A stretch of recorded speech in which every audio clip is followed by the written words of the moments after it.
pessoal, tudo bem? Fábio Silva, Rede Muda Mundo, no nosso podcast Caminhos. Eu tenho a honra de receber aqui, é uma honra de fato, verdadeiramente uma honra por dois motivos. Não tem nada melhor do que você ter como alguém que você tenha como inspiração, alguém que você tenha como um norte de quem você, para onde você gostaria de ir, sendo seu amigo. Então eu tenho um combo de satisfação e honra receber aqui alguém que é muito grande, muito potente, por isso vem falar nos caminhos, para indicar caminhos, e segundo, é meu amigo, Rossandro Klinger. Amigo, você sabe que a alegria também é minha, né? Você sabe também ser uma pessoa que inspira, e acho que é por isso que eu quero tanto que você seja cada vez mais visto, ouvido, porque nós precisamos, num mundo com tanta cacofonia, conflito, levar a voz de lucidez, de apaziguamento é muito importante. A gente não pode se calar, a gente não vai se contrapor a ninguém, mas apenas mostrar que existem caminhos, né? Caminhos que levam à concórdia, a gente sair da nossa dor para acolher o outro, entender que a Rede Muda Mundo, ela realmente muda o mundo, ela cumpre um papel. Então, estou muito feliz de estar aqui, amigo, porque também considero que eu tenho um combo com você. Rossandro vem falar hoje aqui no Hack and Play, um festival importante para o Estado, para o Brasil. Vai trazer a visão sobre saúde mental, autocuidado, nesse mundo da inteligência artificial, do digital, nesse polo tecnológico tão importante para o Brasil, né? De faturamento, de impacto para o mundo. 85% do que é feito aqui é produto global. Rossandro, primeiro, como falei há pouco, seja muito bem-vindo. Caminhos nasce de uma provocação sua.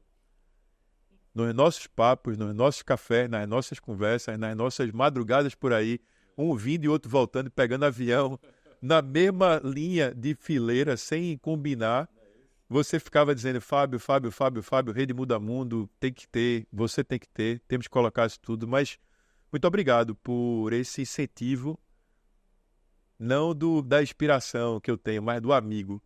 E estamos aqui. Eu acho que entregar aqui para quem está nos assistindo a sua bio é chover no molhado. Eu gostaria de saber o seguinte, eu que sou amigo e conheço, quem é Rossandro? Para todo mundo que já assistiu, conhece e tal, mas quem é esse cara que caminha tanto? Ah, tá. Eu acho que nós temos uma coisa comum, né? Eu, você e todo mundo. Nós somos um sopro do Criador numa atitude repleta de amor, como diz Gonzaguinha. É isso que nós somos, em essência. E esse ser que nos ama e com atitude de amor só para a nossa vida, nos convida a fazer o mesmo pelo mundo. Nos convida a sermos sopro de amor, sopro de justiça, sopro de matar a fome de quem está precisando, de levar o pão, de levar o cobertor para quem está desabrigado. Eu acho que quando a gente entende, basicamente, que nós vivemos para servir uns aos outros, a gente tem uma intencionalidade maior na vida. Porque eu vejo muitas pessoas se perguntando, Fábio, assim, se eu soubesse qual é a minha missão no mundo, ficaria melhor para mim, né? E eu falo sempre, a nossa missão é servir, escolha o lugar. Quando você escolher, vai acontecer de você encontrar as pessoas que vão te ajudar a isso acontecer, você vai encontrar aquilo que você precisa construir como potência para poder isso fazer acontecer.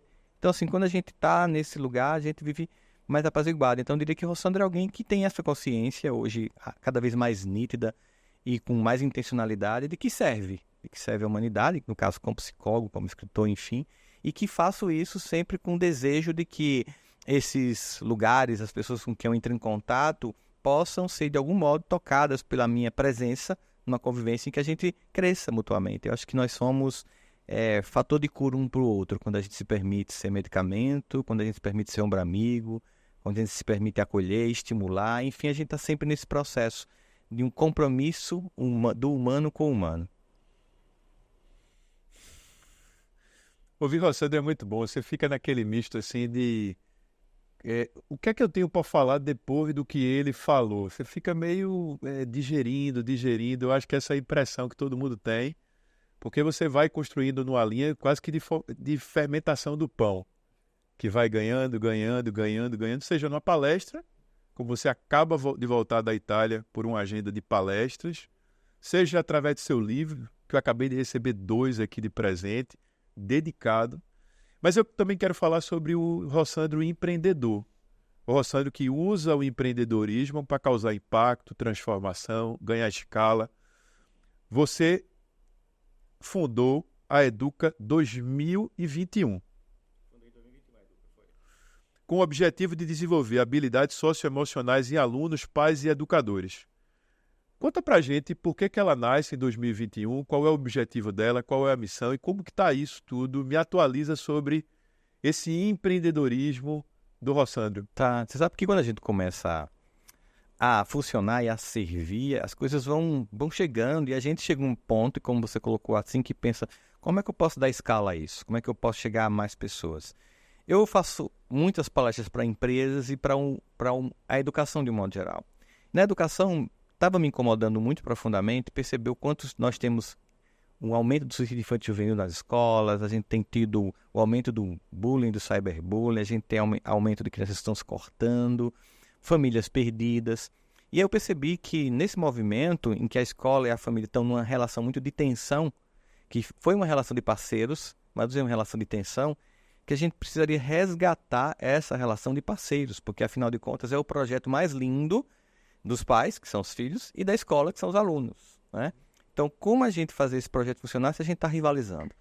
Para isso, também tem que entender o que começou a não funcionar nas famílias, a ponto de elas se perderem e chegarem nas escolas com uma frase que não é metafórica. Quando um pai chega para um professor, para uma mantenedora de uma escola e diz, olha, eu não sei o que eu faça com esta criança, e você tem uma pessoa de quase 2 metros de altura segurando na mão de uma pessoa de quase meio metro, dizendo assim para você, como adulto, eu não sei o que eu faço com ele.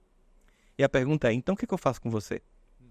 Essa foi a grande questão. O que eu faço com esses adultos que se perdem numa tarefa que antigamente era comum e que agora parece tão complexa?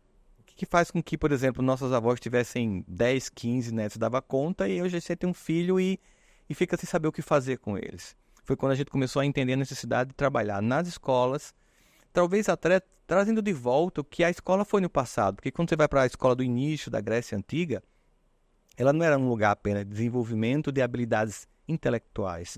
Era também um lugar de desenvolvimento das habilidades emocionais, dos relacionamentos, da própria filosofia.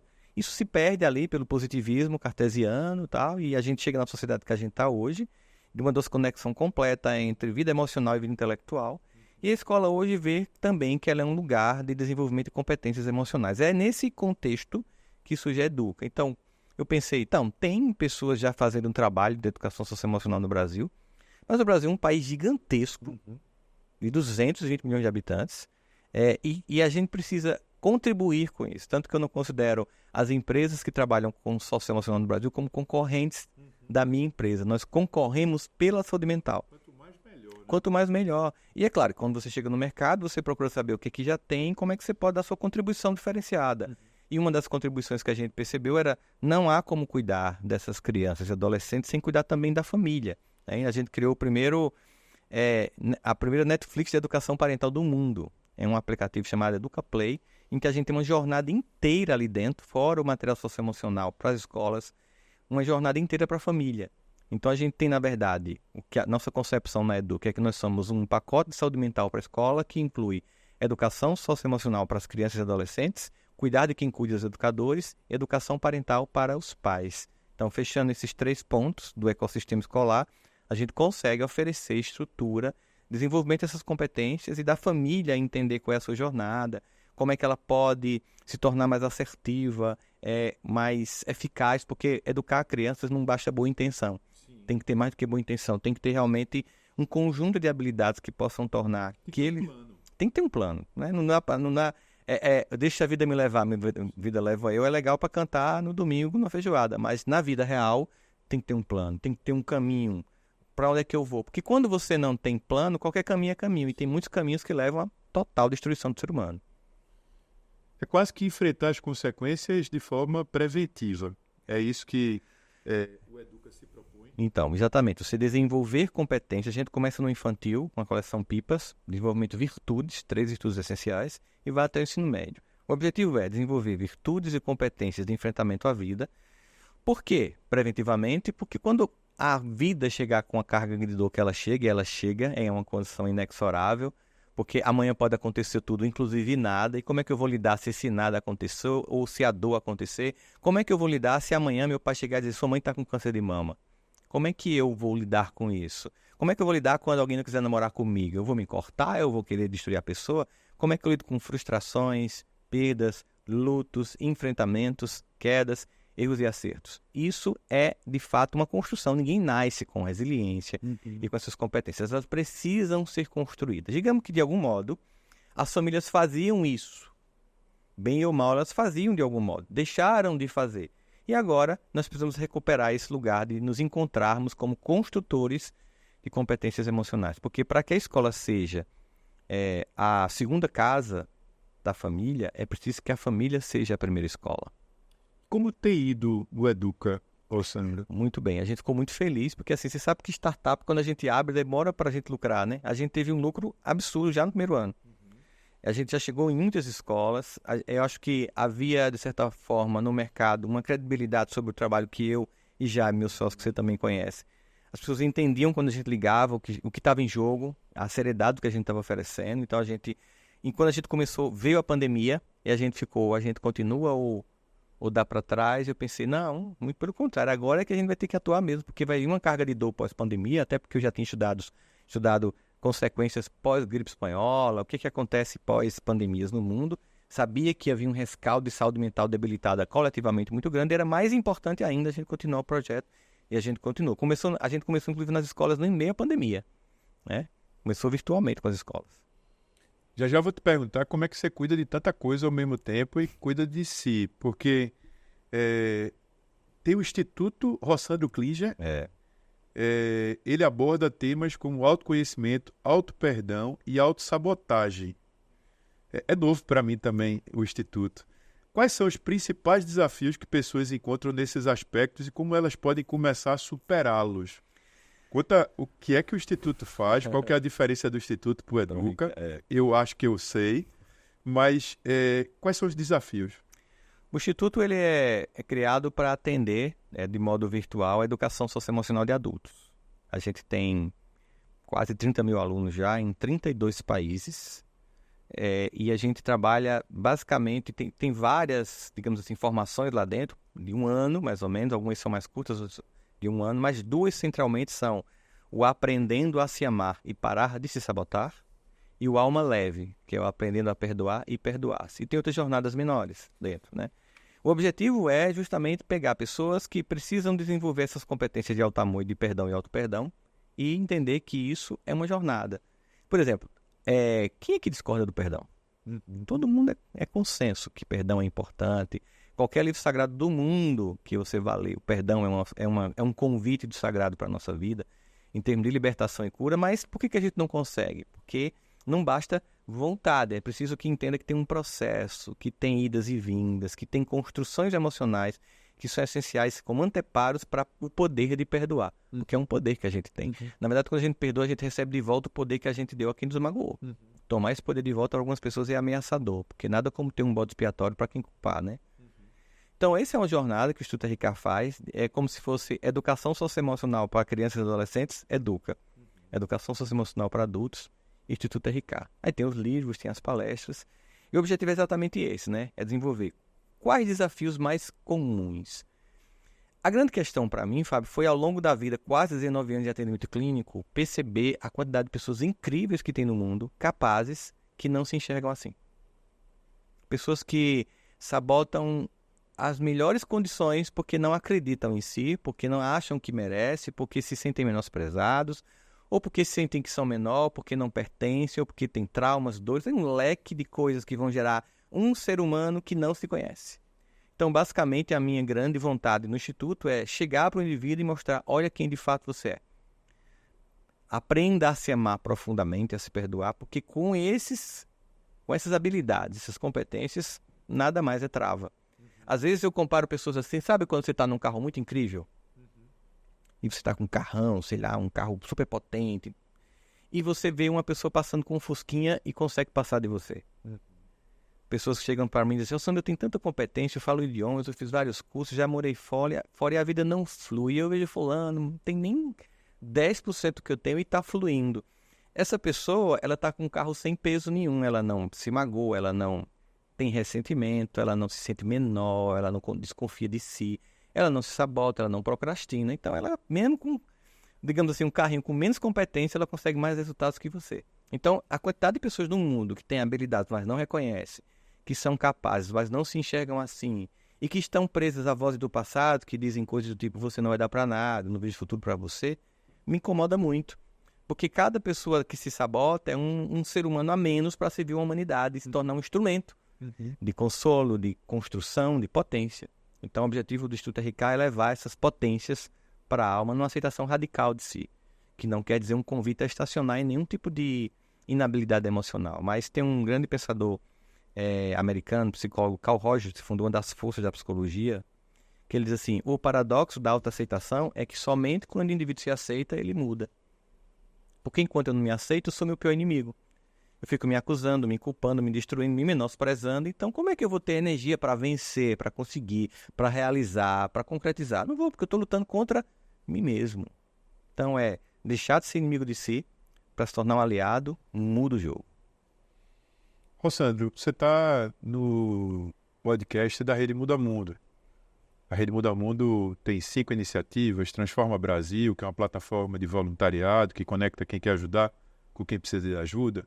Tem o Porto Social, que é uma escola de formação para líderes sociais. Tem a Fábrica do Bem, que cuida de líderes sociais a ter programas e imersões de saúde mental, autocuidado. Nós temos a Casa Zero, Novo Jeito. É uma plataforma, rede de transformar o mundo através do voluntariado. Sim. O voluntariado tem a ver com generosidade, tem a ver com solidariedade, tem a ver com se doar. Se doar, se cuidando também nessa doação, que eu sei que é uma doação que precisa ter um limite do não deixar de se cuidar, é terapêutico, transforma, ajuda, gera na gente esse senso de por que eu estou aqui, para que eu estou aqui. Como que você, no consultório, na escola, na CBN, na Rede Globo, através de seus livros, você consegue diferenciar esse ser que tem uma agenda e que não tem, quando ele vai apresentar um problema, quando ele vai conversar com você?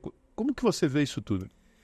Fábio, eu vejo as pessoas que saem de si para servir, elas estão no outro nível de visão de mundo, elas estão no outro nível de sentimento e de percepção da realidade. Elas estão preenchidas de tal modo que elas podem até continuar crescendo profissionalmente e ganhando horrores, mas isso não é o que as move. Elas têm tanto ganho. Existe acho que Santo Agostinho, foi o mais feliz ao definir o que é fazer o bem. Quando ele dizia ali, né?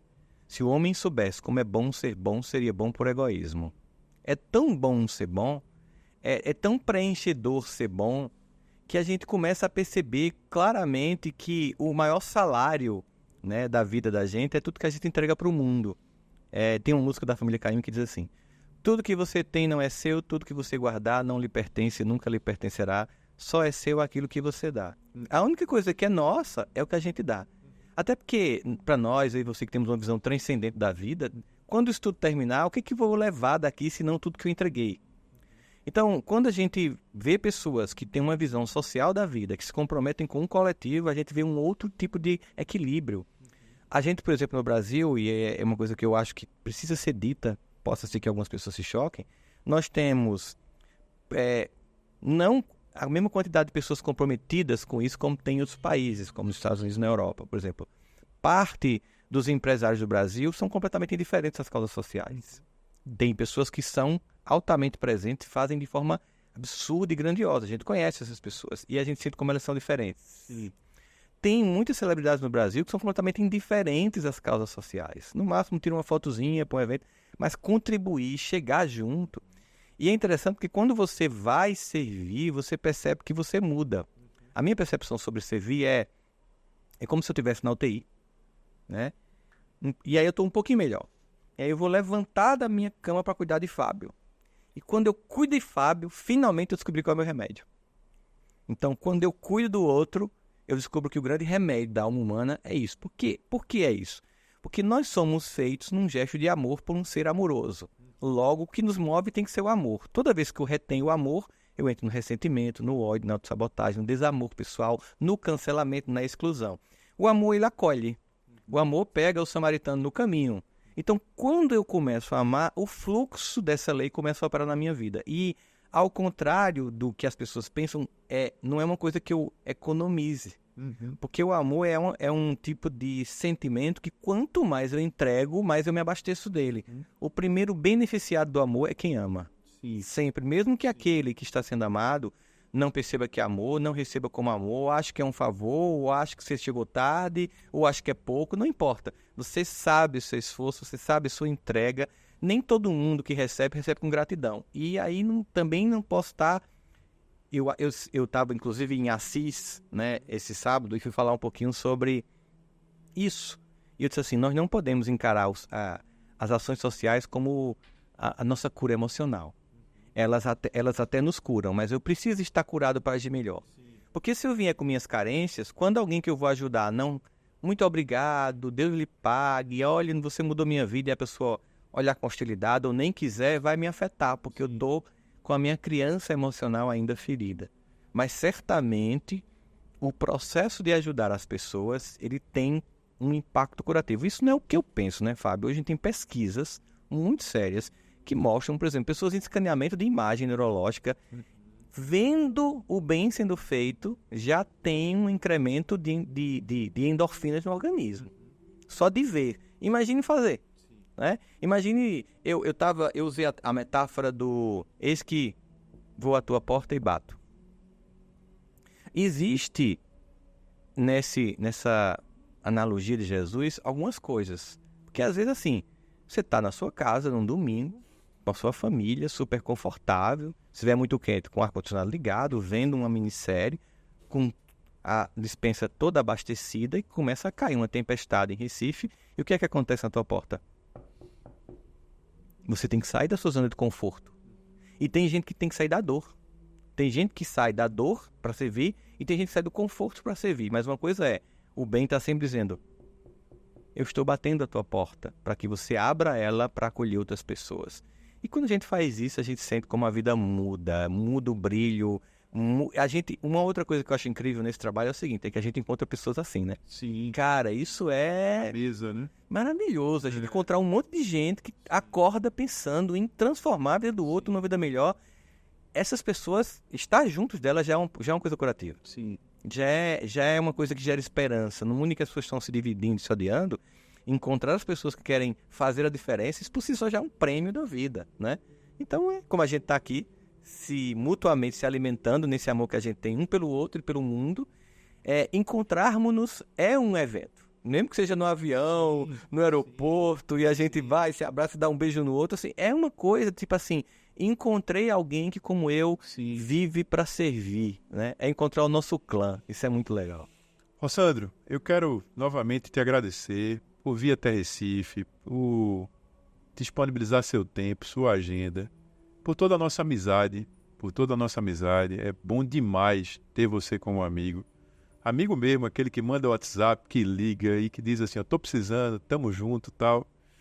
Eu quero que você faça nessa última convocação para a gente sair daqui, já palestrar aqui no Replay juntos. Chama todo mundo para caminhos.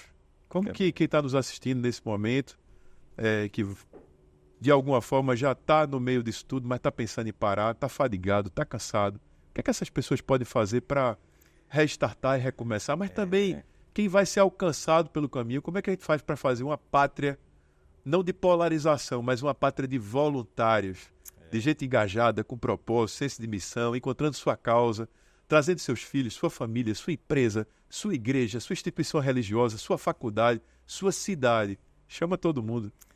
Bom, vou até olhar para a câmera aqui, que está direcionada para mim, para dar um recado. Primeiro, para as pessoas que já estão fazendo o que a gente faz e tem hora que cansa. É normal, acolhe isso. Acolhe, às vezes, como diz Renato Russo, muitos temores nascem do cansaço e da solidão, mas você não está só. Porque tem muita gente como você. Então, fica junto, conversa, desabafa, troca, mas não desiste, porque você sabe que o salário do bem, ele é incalculável, né? Ele é o Bitcoin do outro lado, que é o Bitcoin que eu vou precisar para o outro lado da vida. Então, continua, né? Engrossa essas fileiras. Para quem calhou aqui nesse podcast e se sentiu tocado, vem, procura perto de você alguma coisa que você possa servir. De fato, nós estamos num momento da humanidade em que a gente tem que deixar de apostar em homens, seja do espectro da política, para viver em função de sentimentos nobres, de servir, de amar, de estar à disposição do outro. É isso que, de fato, faz sentido para a gente, Fábio, porque a gente decepciona. Aposta num, aí se decepciona, depois aposta no outro, se decepciona, aí começa a perder a esperança. A esperança não é apostar nos homens de um ou outro espectro político, de um ou outro sistema de crença. É apostar na humanidade como projeto de Deus. E aí, quando você faz isso, você entende para que você está aqui e tudo fica mais simples, né? Você vai ter lá as filiações políticas, sua visão de mundo, nada vai mudar, mas você vai entender que tem algo que está além disso, que é perene, são valores que transcendem esses conflitos históricos passageiros. Seres humanos, que quando a gente vai lá na biografia, a história humana inteira, em qualquer campo da fé ou da política, que de fato são dignos de nota, foram pessoas que saíram de si mesmas para servir e que serviram a qualquer um, não os que só pensam como ele, que acolheram os que eram excluídos e diferentes, a começar por Cristo, né? Que é a nossa mais alta esperança, para que a gente possa se inspirar, de fato, nessa que é a grande bandeira da humanidade, a bandeira do amor e do bem servir. Meu amigo, você é um ouro. Ter você por perto é sempre um privilégio, um prazer. Eu sempre aprendo muito e eu sempre oro por você. Oro, rezo, torço. Quero saber como você está, porque você é um legado que começa lá em Campina Grande, na Paraíba, nosso estado vizinho aqui. Eu fico brincando com ele que a gente tem que trazê-lo para morar em Pernambuco. Aí eu fico dizendo para ele, já pegaram o nosso Ariano Suassuna, estou querendo me pegar também. Mas você é um legado do Brasil. Muito obrigado. Eu que agradeço, meu irmão. Deus abençoe.